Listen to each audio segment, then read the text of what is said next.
Hello everyone, welcome back to my YouTube channel. आज मैं आपको लीथ कोड का एक ऐसा प्रॉब्लम बताऊंगा जिसमें कि मैं आपको मल्टीपल सीटी यूज करना सिखाऊंगा। और ये प्रॉब्लम हमारा लीथ कोड का है, जिसका question number 1280 students and examination question नाम है। अब इसमें हमें करना क्या है, इसमें हमारे पास कुछ टेबल्स दिए गए हैं और हमें इस टेबल्स का नाम दिया गया है, जैसे कि स्टूडेंट्स, और इसके स्कीमा है। जैसे कि इसमें कॉलम है स्टूडेंट आईडी, स्टूडेंट नेम। एक टेबल है हमारे पास सब्जेक्ट, जिसमें कि सब्जेक्ट का नाम है। फिर इसमें एग्जामिनेशन टेबल है, जिसमें कि स्टूडेंट आईडी है और सब्जेक्ट का नेम है। तो इसमें हमें क्या बताया गया है कि हमें लिखना क्या है, write as solution to find the number of times each student attended each exam.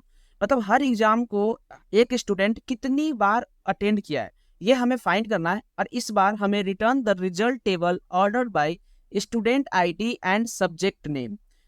इसमें हमें ऑर्डर बाई करना है स्टूडेंट आईडी पे और उनके सब्जेक्ट के नेम के ऊपर। तो सबसे पहले हम क्या करेंगे, हमें यहाँ सोचना पड़ेगा कि यहाँ पे हम स्टार्ट कहाँ से करें। और स्टार्ट करने का मतलब हमारे पास 3 टेबल है, तो आप देख सकते हो सब्जेक्ट टेबल में कोई भी आईडी कॉलम नहीं है जिससे कि हम ज्वाइन कर पाएंगे। तो सबसे पहला टास्क तो हमारा ये होता है कि हमें हर सब्जेक्ट को क्या करना पड़ेगा, हर एक स्टूडेंट के साथ यहाँ पे असाइन करना पड़ेगा। क्योंकि इनपुट टेबल आप देख रहे हो और आउटपुट टेबल में भी देखोगे कि हर एक स्टूडेंट का यहाँ पे हर एक सब्जेक्ट का नाम आ रहा है। और आप देखोगे यहाँ पे एक जीरो आ रहा है, बट इसके साथ सब्जेक्ट का नेम आ रहा है। तो सबसे पहला टास्क हमारा ये रहेगा कि हम एक ऐसे असाइन करें कि हर एक स्टूडेंट के पास तीनों सब्जेक्ट का नाम हो। तो सबसे पहले हम क्या बताएंगे आपको कि क्रॉस ज्वाइन होता क्या है। क्रॉस ज्वाइन में क्या होता है कि हमारे पास कोई आईडी है और कोई नेम्स है। अब हम उस पर क्रॉस ज्वाइन अप्लाई करेंगे तो वो हर एक सब्जेक्ट हर एक स्टूडेंट के लिए असाइन हो जाएगा। तो मैं यहाँ पे आपको करके दिखाता हूँ। मैं यहाँ अगर लिखूँ सेलेक्ट और यहाँ पे स्टार फ्रॉम, और यहाँ पे मैं जब यहाँ पे टेबल का नाम लिखूँ, यहाँ पे क्या है, फर्स्ट टेबल का नाम है स्टूडेंट्स, तो यहाँ पे लिखेंगे स्टूडेंट्स। अब इस स्टूडेंट्स को मैं यहाँ पे कॉमा लगा के और बस ये लिख दूँ सब्जेक्ट्स। सब्जेक्ट्स। अब मैं यहाँ पे सब्जेक्ट्स लिख के एक बार इसको रन करके दिखाता हूँ कि इसका आउटपुट क्या आ रहा है और मैं यहाँ पे करना क्या चाहता हूँ। तो आप देखोगे कि यहाँ पे हर एक स्टूडेंट के लिए 3-3 सब्जेक्ट जो होगा वो असाइन हो जाएगा। यहाँ रॉन्ग आंसर आएगा क्योंकि अभी तक कंप्लीट नहीं हुआ है, बस मैं रन करके आपको दिखाने वाला हूँ। यहाँ देखोगे आप कि यहाँ पे हर एक स्टूडेंट के लिए यहाँ पे हर एक सब्जेक्ट को असाइन किया गया होगा। जैसे ये 1 के लिए मैथ असाइन हुआ है, फिर 1 के लिए फिजिक्स असाइन हो गया, फिर नीचे देखोगे 1 के लिए प्रोग्रामिंग असाइन हो गया। तो सभी के लिए उस तरह से क्या किया होगा, असाइन किया गया है। हर एक स्टूडेंट के लिए हर एक सब्जेक्ट को असाइन किया गया है। देख सकते हो आप, math math, physics physics, programming programming, इस तरह से। तो यहाँ पे मैं क्या करता हूँ, इसमें हम क्या करेंगे, इसको हम लोग यहाँ पे ज्वाइन करेंगे। अब इसको ज्वाइन करेंगे हम लोग किसके साथ, इसको ज्वाइन करेंगे जो एग्जामिनेशन टेबल है उसके साथ, और यहाँ पे लेफ्ट ज्वाइन करेंगे। तो उससे पहले मैं आपको एक सब क्वेरी की बात बताता हूँ। मैं यहाँ पे मल्टीपल सिटी भी कर सकता हूँ, आपको सिटी से अगर सॉल्व करना है तो आप उससे भी कर सकते हो। लेकिन यहाँ पे क्या करते हैं हम, यहाँ पे हम सब क्वेरी से करते हैं। यहाँ लिखते हैं हम सेलेक्ट, या फिर आई थिंक बहुत लोगों को सिटी मल्टीपल सिटी यूज नहीं करने आता होगा, तो मैं यहाँ पे मल्टीपल सिटी का ही यूज करता हूँ। मैं यहाँ लिखता हूँ विथ सिटी एस, और सिटी नाम की जगह पे मैं यहाँ पे कोई भी नाम यूज कर सकता हूँ। ये भी बहुत कंफ्यूजन होता है कि सिटी ही क्यों देते हैं। तो मैं यहाँ पे करता हूँ student student subject under score subject का सब कर देता हूँ, ये इसका नेम दे देता हूँ। अब इसके बाद मैं करूँगा यहाँ पे कॉमा, और ये देखिए यहाँ पे मैं मल्टीपल सिटी यूज करने वाला हूँ। अब एक और कॉलम हम यहाँ पे एक और चीज हम यूज करेंगे जो कि होगा, हम स्टूडेंट टेबल में, ये जो स्टूडेंट टेबल है इसमें हम क्या करेंगे, ये टेबल को ज्वाइन करेंगे एग्जामिनेशन और उसका काउंट निकालेंगे। तो मैं यहाँ पे करूँगा क्या, यहाँ लिखूंगा सेलेक्ट, यहाँ पे जो टेबल है हमारे पास फ्रॉम, और इसमें हमारा टेबल क्या है स्टूडेंट्स, तो लिखूंगा स्टूडेंट्स, और स्टूडेंट्स का एलियास दूंगा एस, और यहाँ लिखूंगा लेफ्ट ज्वाइन। और इस लेफ्ट ज्वाइन में मैं करूँगा क्या, इसमें ये जो एग्जामिनेशन है इसको मैं यहाँ पे करूँगा ज्वाइन। अब यहाँ लिखूंगा मैं एग्जामिनेशन, अब इसका हम एरियाज देंगे ई ऑन एस डॉट। अब एस डॉट हमारा क्या हो जाएगा, ये स्टूडेंट आईडी जो है इसको हम करेंगे join E dot student ID के साथ। तो यहाँ पे लिखेंगे S dot student ID equal to E dot student ID. और अब मैं एक बार इसको रन करके आपको दिखाता हूँ। तो यहाँ पे क्या होगा कि हर एक स्टूडेंट के लिए जो भी वो एग्जामिनेशन में वहाँ पे अटेंड किए होंगे, तो उनके सामने उनका सब्जेक्ट आ जाएगा। तो यहाँ पे आप देख सकते हो, यहाँ पे एक एरर आया। अच्छा ठीक है, क्योंकि यहाँ कॉमा लगाया था मैंने कि मल्टीपल सिटी यूज करने के लिए। पहले मैं इस कॉमा को रिमूव करता हूँ और अभी मैं इस मल्टीपल सिटी ना क्रिएट करके बस मैं आपको आउटपुट दिखाना चाहता हूँ। तो मैं इसे कॉमा हटा रहा हूँ। अब मैं आपको बताऊँगा कॉमा लगाते क्यों है मल्टीपल सिटी के लिए। तो यहाँ देखोगे आप, तो यहाँ पे आपको आउटपुट दिखेगा जो कि हर एक स्टूडेंट के लिए यहाँ पे सब्जेक्ट आपको यहाँ पे दिख रहा होगा। लेकिन आपको यहाँ पे एक ट्विस्ट दिखा होगा, जैसे 1 1 1 दिख रहे हैं, ये इतने स्टूडेंट्स हैं, 1 जो स्टूडेंट आईडी है ये एलाइस जो है, एलिस ने क्या किया है, एलिस ने क्या किया, इतने सारे एग्जाम में अटेंड किया है और इसमें मैथ 3 बार अटेंड किया है, फिजिक्स 2 बार और प्रोग्रामिंग 1 बार। तो आप देख सकते हो यहाँ पे भी, यहाँ पे आउटपुट जो आया होगा वो कुछ इसी तरह से होगा कि मैथ 3 बार, फिजिक्स को 2 बार और प्रोग्रामिंग को 1 बार। तो इस तरह से आप क्या करेंगे हम यहाँ पे, अब यहाँ पे हम इसमें ग्रुप बाई लगाएंगे और काउंट कर लेंगे। तो यहाँ लिखेंगे ग्रुप बाई, और ग्रुप बाई लगाने से पहले मैं आपको बता दूं कि हमें ग्रुप बाई जो करना है वो स्टूडेंट आईडी और सब्जेक्ट के ऊपर।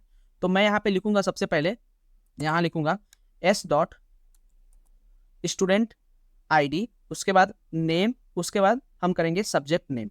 तो यहाँ लिखेंगे स्टूडेंट आईडी,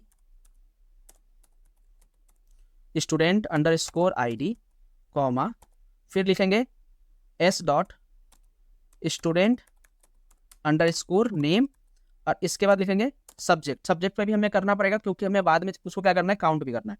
तो हम यहाँ लिखेंगे एस डॉट सब्जेक्ट। सब्जेक्ट हमारा एस में नहीं है, सब्जेक्ट हमारा जो टेबल है वो एग्जामिनेशन टेबल में है। तो आप देखोगे सब्जेक्ट जो था वो एग्जामिनेशन में था, तो ई डॉट से यहाँ पे लिखेंगे सब्जेक्ट अंडरस्कोर नेम, यहाँ लिखेंगे अंडरस्कोर नेम। तो यहाँ पे हम अब क्या करेंगे, इसके बाद हम लोग ये तीनों कॉलम को हम यहाँ से पिक करेंगे और इसको ग्रुप वाई में हम रख देंगे। अब ये ग्रुप वाई में यहाँ लिख देंगे। इसके बाद हमें करना है काउंट। तो काउंट करने के लिए यहाँ पे बस सिंपली यहाँ पे काउंट लिख रहा हूँ, काउंट स्टार का यूज करूंगा और यहाँ पे इसका नेम दूंगा, जो कि हमारा यहाँ पे काउंट आएगा उसका नेम दूंगा अटेंडेंट एग्जाम। तो यहाँ लिखूंगा अटेंडेंट अंडरस्कोर एग्जाम्स। आप देख सकते हो आउटपुट में यही नेम दिया गया है, इसीलिए मैंने यहाँ पे अटेंडेंट अंडरस्कोर एग्जाम्स मैंने यहाँ पे लिख लिया है। अब मैं इसको एक बार फिर से रन करता हूँ और आपको दिखाता हूँ कि इसका आउटपुट अभी कैसा आएगा। अभी जो आउटपुट आएगा, बस आपको हर एक स्टूडेंट के नेम के साथ उसके सब्जेक्ट का काउंट आएगा। अभी मेरा आउटपुट सही नहीं आएगा, बस आप देखो एक बार। आप यहाँ देखोगे कि यहाँ पे हर एक स्टूडेंट के आईडी के साथ उसका नेम, उसका सब्जेक्ट और उसका यहाँ पे अटेंडेंट एग्जाम आ रहा है। आप एक चीज़ नोटिस करेंगे कि यहाँ पे आपको जीरो कहीं नहीं दिख रहा होगा, सब में यहाँ पे जीरो नहीं दिख रहा, बट यहाँ आउटपुट में जीरो भी चाहिए। तो वो जीरो लाने के लिए ही मैंने बताया था आपको कि यहाँ पे मैं मल्टीपल सिटी यूज करूंगा। मैं यहाँ पे कॉमा लगाऊंगा। अब हमें यहाँ मिल गया क्या, यहाँ पे हमें जो मिला है, इसको ब्रैकेट ओपन क्लोज कर लेता हूँ यहाँ तक, और इसमें हमें क्या मिला है, इसमें हमें स्टूडेंट सब्जेक्ट काउंट मिला है। तो मैं यहाँ लिख देता हूँ सब्जेक्ट काउंट, ये हम एलियास दे दिए और इसका नाम दे देते हैं एज सब्जेक्ट काउंट एज। अब ये दो टेबल हमारे पास हो गए, एक होगा स्टूडेंट का सब्जेक्ट, हर एक स्टूडेंट के आईडी के साथ उसका क्या है, सब्जेक्ट है। तो यहाँ पे हमारे पास ये मिल गया और दूसरा मिल गया सब्जेक्ट काउंट। अब मैं क्या करूंगा, इसमें ज्वाइन करूंगा। अब ज्वाइन करूंगा कैसे, तो यहाँ लिखेंगे हम सेलेक्ट।